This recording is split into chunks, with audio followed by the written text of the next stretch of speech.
There's a photograph that shouldn't exist.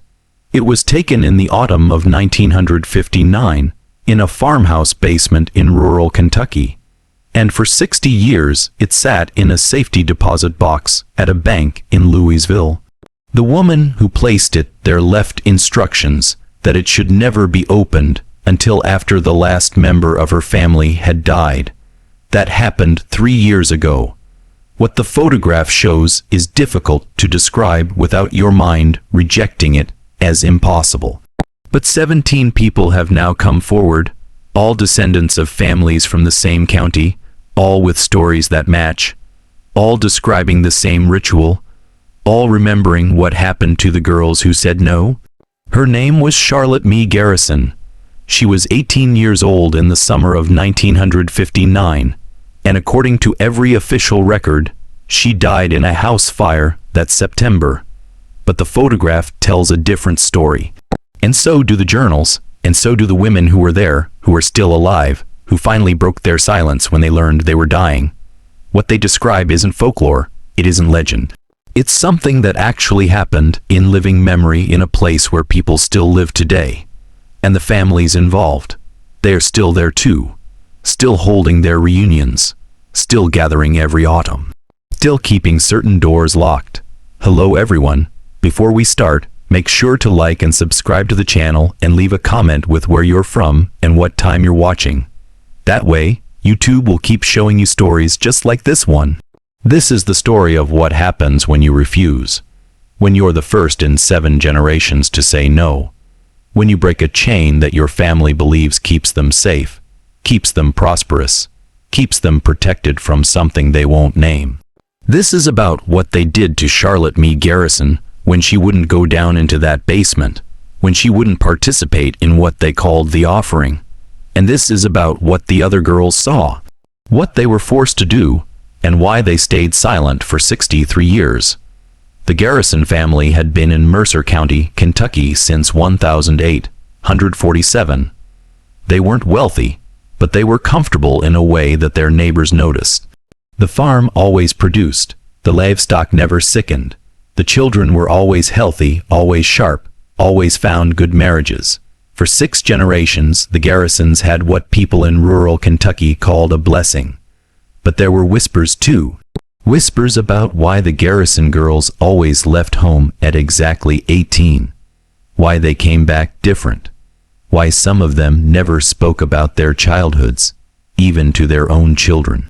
Why the family held gatherings that outsiders were never invited to, always in September, always for a single night. Always in the old farmhouse that stood at the edge of their property.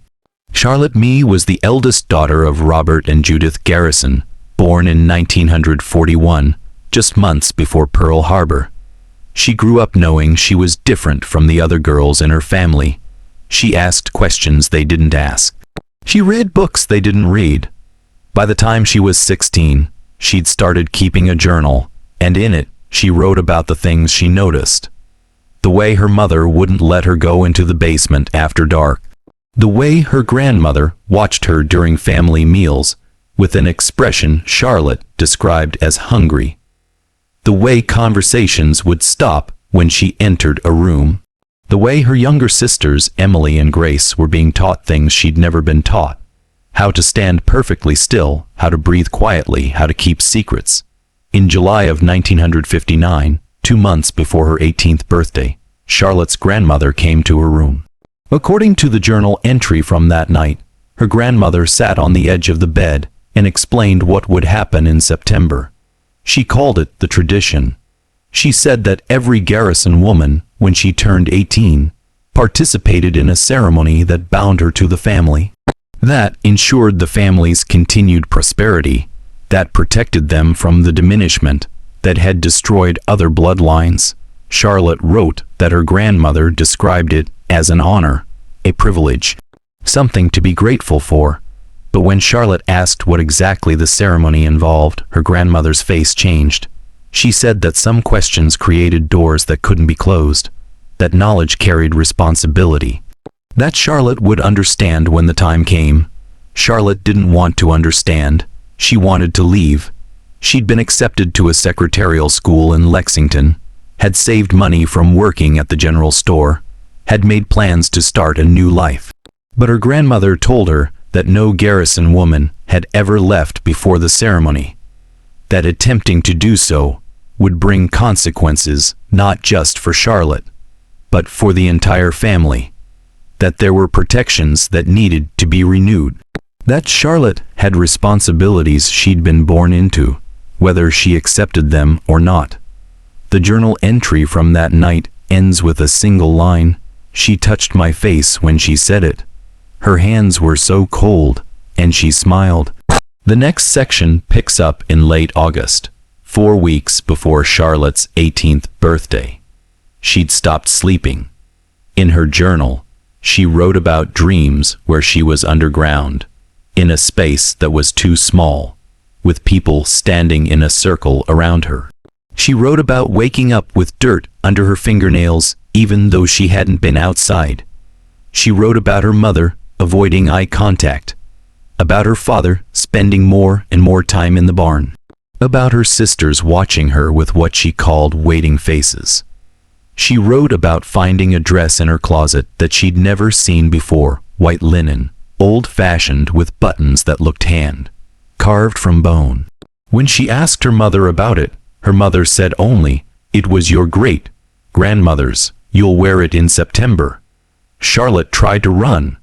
On August 28th, she packed a bag and left before dawn, walking the 6 miles into Harrodsburg with the intention of catching a bus to Lexington. But she never made it. According to her journal, the entry is dated August 29th, written in handwriting that looks shaken. Her uncle found her at the bus station. He didn't yell. He didn't threaten. He simply took her arm and walked her back to his truck. During the drive home, he told her a story. He said that in 1911, a Garrison girl named Martha had tried to refuse the ceremony, that she'd run all the way to Louisville, had hidden with a friend, had thought she was safe. But 3 days later, the friend's house burned down. Martha survived. The friend and her family didn't. Martha came home, she participated, and she never spoke about it again, not even to her own children, not even on her deathbed 50 years later. When they arrived back at the farm, Charlotte's mother was waiting on the porch. She didn't hug Charlotte. She didn't ask if she was all right. She simply said, "You've made this harder than it needed to be. But that's over now. September 15th, you'll do what's required. What every woman in this family has done. And then you'll be free to go to Lexington, to your secretarial school, to whatever life you want. But first, you honor the debt." Charlotte asked, "What debt?" Her mother's answer is recorded in the journal. "The debt that keeps you breathing. The debt your great-grandmother made so her children wouldn't starve. The debt that's kept this family alive when others died. You think you're special. You think you can break what 7 generations have maintained. You'll learn. In the basement, you'll learn." The journal entries from the next 2 weeks are fragmentary. Charlotte wrote about being watched constantly, about doors being locked from the outside at night, about her grandmother visiting her room and teaching her phrases in a language Charlotte didn't recognize, about practicing positions, kneeling, lying flat, standing with arms extended, about being told that if she resisted during the ceremony, if she screamed or fought, it would be worse for everyone, about her younger sisters being excited, looking forward to their turns in 3 and 5 years, about realizing that every woman in her family had gone through this, her mother, her grandmother, her great-grandmother, all of them, and all of them had stayed silent. September 15th, 1959 arrived. According to the testimonies collected in 2021 and 2022, 18 people gathered at the Garrison farmhouse that evening. All family members, all adults except for Charlotte and her 2 cousins, Rebecca and Anne, who were 17 and 16 respectively. They were there to watch, to learn, to prepare for their own ceremonies. The gathering began at sunset. Charlotte's journal entry from that morning, the last one she would ever write, describes her mother helping her into the white dress.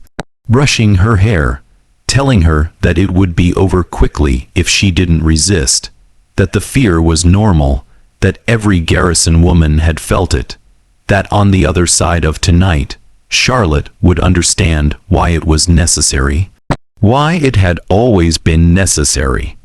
The basement of the Garrison farmhouse wasn't like normal basements.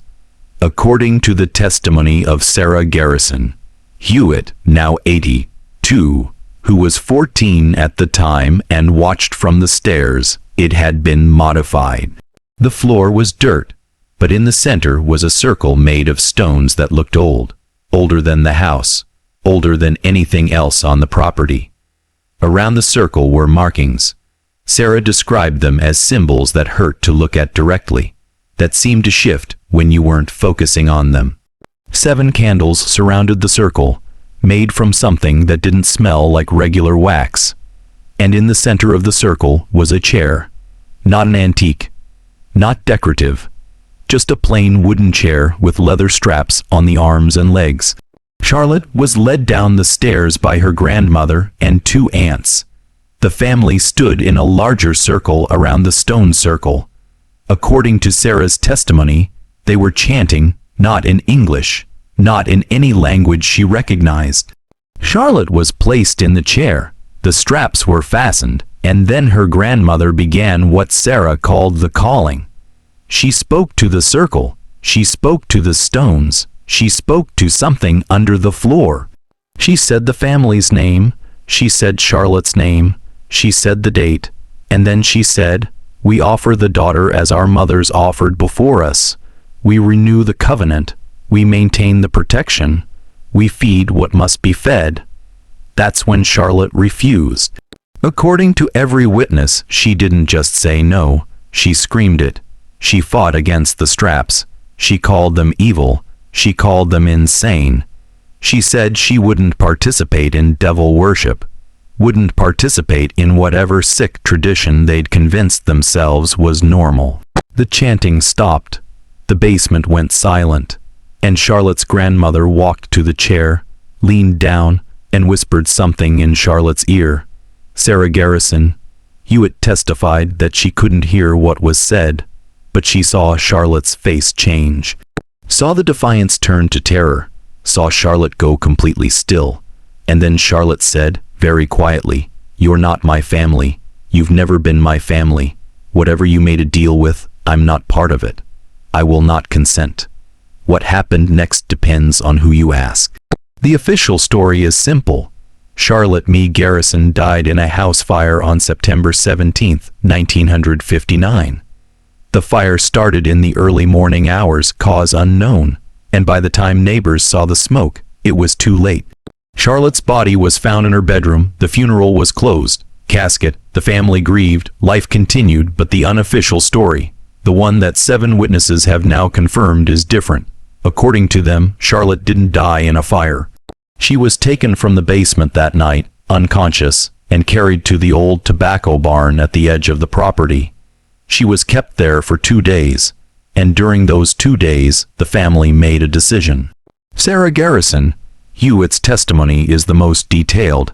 She said that on September 16th, the day after the failed ceremony, the family held a meeting. She wasn't supposed to be there, but she hid in the hallway and listened. They were arguing about what to do.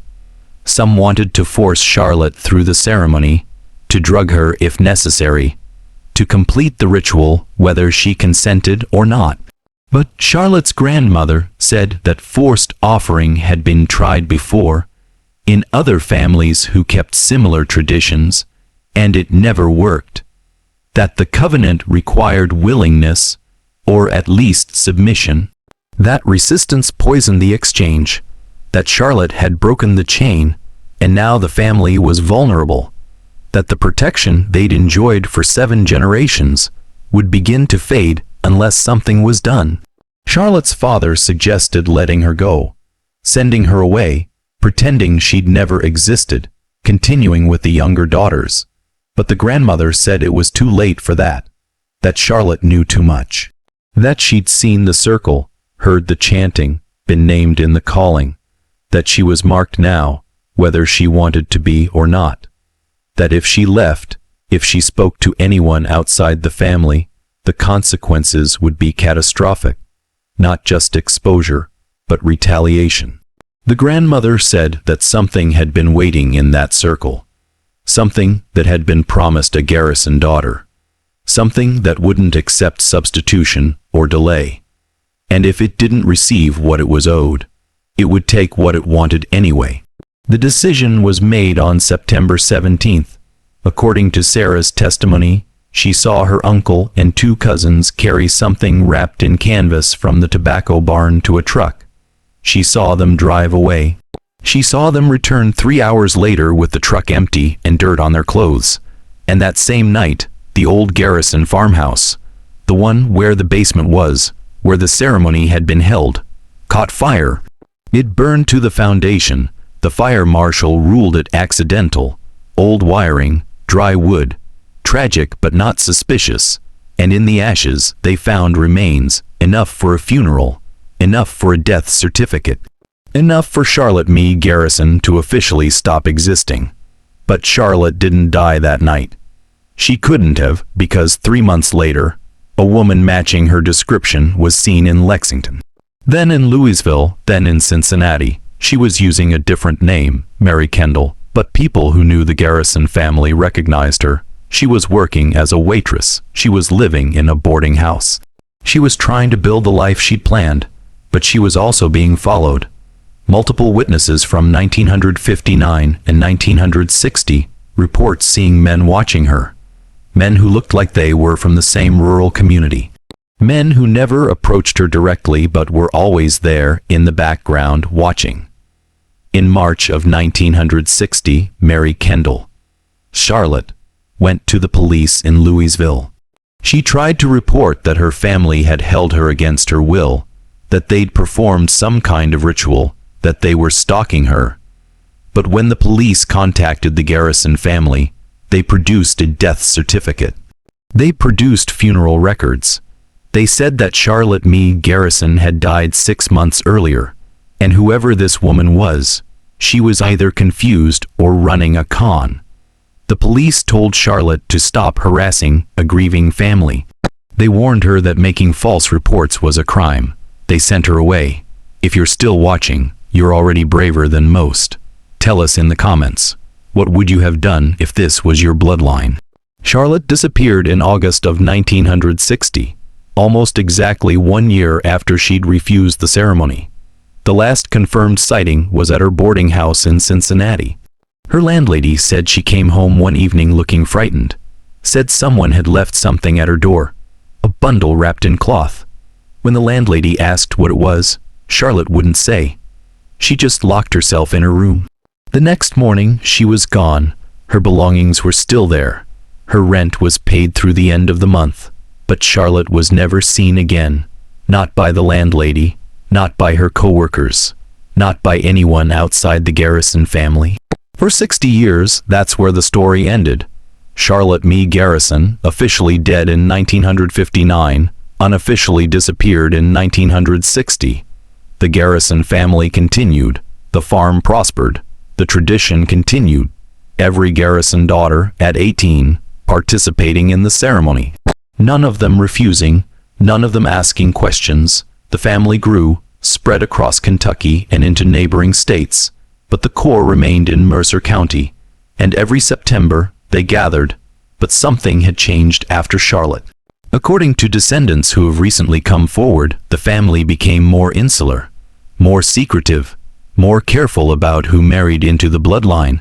They kept records now, detailed records of every daughter, every ceremony, every outcome. They kept photographs, hidden in safety deposit boxes and locked trunks. Insurance, they called it. Evidence that the tradition worked. Evidence that breaking it had consequences. The unraveling began in 2019, when a woman named Elizabeth Garrison Moore was diagnosed with terminal cancer. She was 78 years old, a third cousin of Charlotte, and she'd been at the ceremony in 1959. She'd been 11 years old, standing on those basement stairs, watching. For nearly 60 years she'd kept silent, but dying changed something. She contacted a lawyer and made a deathbed confession. She described the ceremony, she described what happened to Charlotte, and she said there were others who knew, others who'd been there, others who were old now, dying now, ready to talk now that they had nothing left to lose. Over the next 3 years, 16 more people came forward. All relatives of the Garrison family, though many had married out and changed their names. All with the same story. All describing variations of the same ritual. Some families called it the offering, some called it the renewal, some called it the covenant, but it was the same structure, a basement or cellar, a circle of stones. An 18-year-old girl, a ceremony that supposedly maintained the family's prosperity and protection, and all of them described what happened when someone refused. Not just Charlotte, there were others. A girl in 1923 who ran away and was found dead in a river 3 weeks later, officially ruled a suicide. A girl in 1937 who refused and whose younger sister died in a farm accident the next day, after which the girl immediately agreed to participate. A girl in 1968 who fought during the ceremony and who, according to witnesses, was never quite right afterward. She participated, but something broke in her, and she spent the rest of her life in and out of psychiatric facilities. The photograph that was released from the safety deposit box in 2022 shows the basement of the old Garrison farmhouse. It shows the circle, it shows the chair, and it shows something else, something that the family had kept as proof. A record of every girl who'd participated, carved into the wooden support beams, names and dates going back to 1008, 147, over 100 names, and at the end, written in different handwriting, more recent. Charlotte Mae Garrison, 1959, refused. And below it, in what looks like the same handwriting, protection broken, debt unpaid, price due. The investigation that followed the testimonies was complicated by the fact that most of the people directly involved were dead. Charlotte's parents, grandparents, the uncle who'd brought her back from the bus station, all gone. The farmhouse where the ceremony took place had burned in 1959. The tobacco barn where Charlotte had allegedly been held had been torn down in the 1970s. There were no bodies to exhume because Charlotte had been cremated, supposedly, after the house fire. The death certificate was real. The funeral records were real. And the people who'd participated in the ceremony either refused to talk to investigators or were protected by statutes of limitations. After all, even if you could prove that a kidnapping had occurred, it had happened 60 years ago. Even if you could prove that a false death certificate had been filed, everyone involved in filing it was dead. But there were leads. The boarding house in Cincinnati, where Charlotte had lived as Mary Kendall, was still standing. The current owner let investigators search the basement storage, and they found a box labeled with Charlotte's alias. Inside were letters, dozens of letters, written but never sent, addressed to people outside the family. People Charlotte had known before the ceremony, friends from school, a teacher she'd been close to, a boy she'd been writing to who was stationed in Germany with the army. The letters described what had happened. They described the ceremony in detail. They described the basement, the circle, the chanting, the grandmother's whispered threat, and they described what Charlotte believed was following her. She wrote about seeing shadows that moved wrong, about hearing her grandmother's voice when no one was there, about feeling watched constantly, about waking up with dirt under her nails again, like in August before the ceremony, about believing that whatever her family had been offering her to, it hadn't accepted her refusal, that it was still waiting, that it would keep waiting until it got what it was owed. The last letter in the box was dated August 14, 1960. It was addressed to her younger sister Emily, who would have been 16 at the time. Charlotte wrote, "I know you think they're protecting you. I know you think the ceremony is about keeping the family safe. But Emmy, you have to understand, they're not protecting you from something. They're protecting something with you, with us, with every girl who goes into that basement. We're not the beneficiaries, we're the payment, and whatever they're paying, it doesn't stay in the circle, it doesn't stay in the basement, it follows. I see it now, I see it in mirrors, I see it in windows, I see it standing at the end of my bed, and it looks like grandmother, but it's not her. It's wearing her face, but it's not her. Emmy, don't let them take you down there. Don't let them strap you in, because once they say your name to that circle, once they call you into the covenant, you can't get out. You can refuse like I did, but that doesn't end it. That just means it takes you differently. Emily Garrison, Charlotte's younger sister, participated in her ceremony in 1961. She married in 1964, had 3 daughters, and lived in Mercer County until her death in 2018. She never spoke publicly about her sister.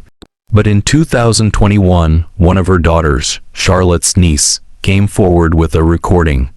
Emily had made it in 2017 when she knew she was dying and left instructions that it should be given to her daughters after her death.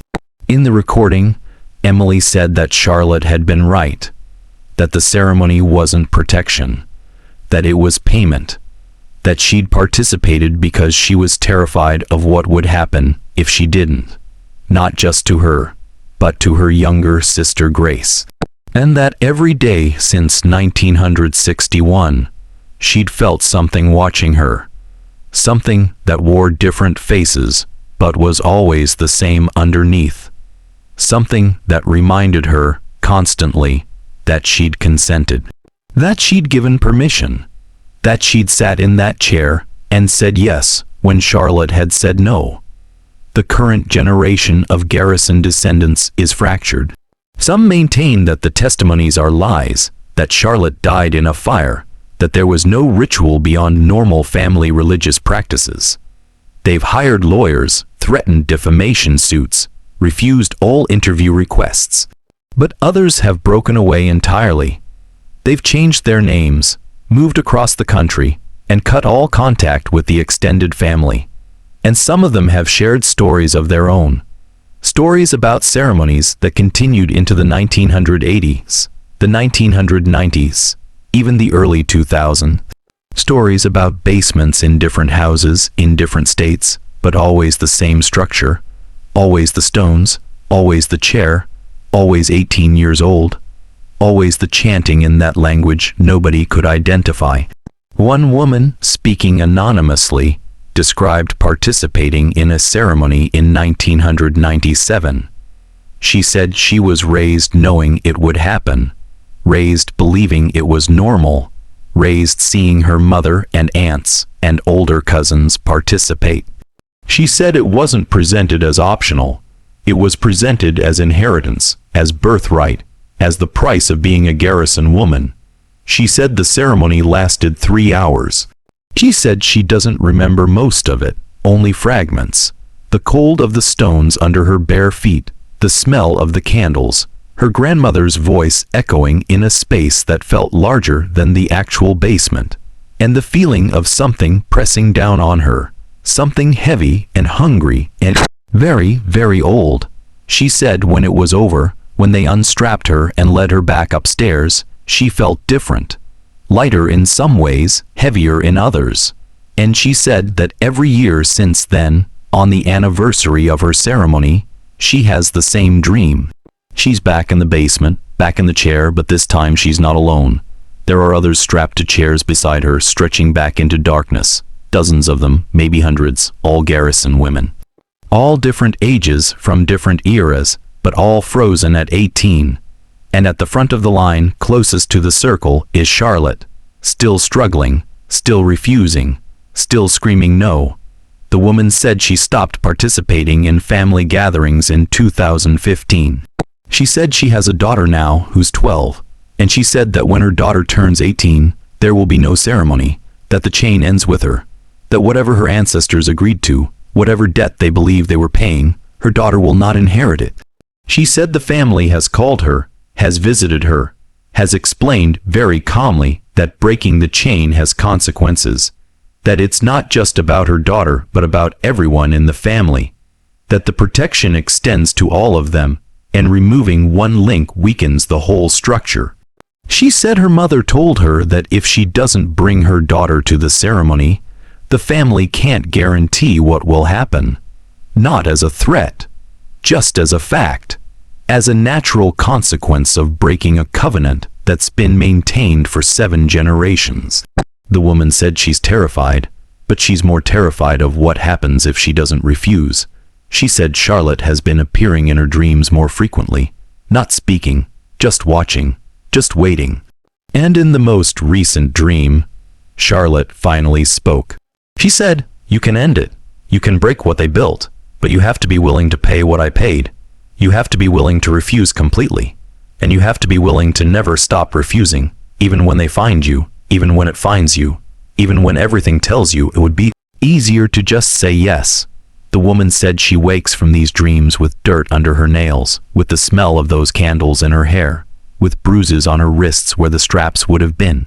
There's no resolution to this story because it's not finished.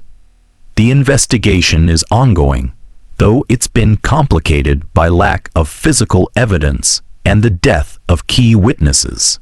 Several Garrison family members are still alive who participated in ceremonies, but they've declined to speak, citing religious freedom and family privacy.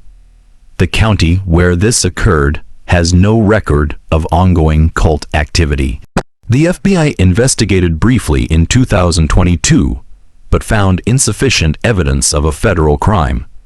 Kidnapping charges couldn't be filed because Charlotte was legally dead and had been for 60 years. False death certificate charges couldn't be filed because everyone involved in filing it was deceased. And ritual abuse charges were complicated by the fact that all known participants had been over 18 at the time of their ceremonies, which legally made them consenting adults, even if that consent had been coerced. But the story won't stay buried. More descendants keep coming forward, not just from the Garrison family but from other families with similar traditions. Families in Tennessee, in Virginia, in West Virginia. All with ceremonies at 18. All with basements and circles and chanting. All with stories of girls who refused and disappeared or died or went insane. All describing the same structure, the same language, the same feeling of something ancient and hungry and patient. Folklorists have tried to trace the origin. Some point to European traditions brought over by immigrants, old world practices that survived in isolated communities. Others point to indigenous beliefs, twisted and misunderstood by settlers. But nobody can identify the language used in the chanting. Nobody can explain the consistency of the symbols across families who claim no connection to each other. And nobody can explain why it always requires 18-year-old daughters. Why not sons? Why not adults? Why 18 specifically? Charlotte Mae Garrison would be 83 years old today if she's still alive. There are people who believe she is.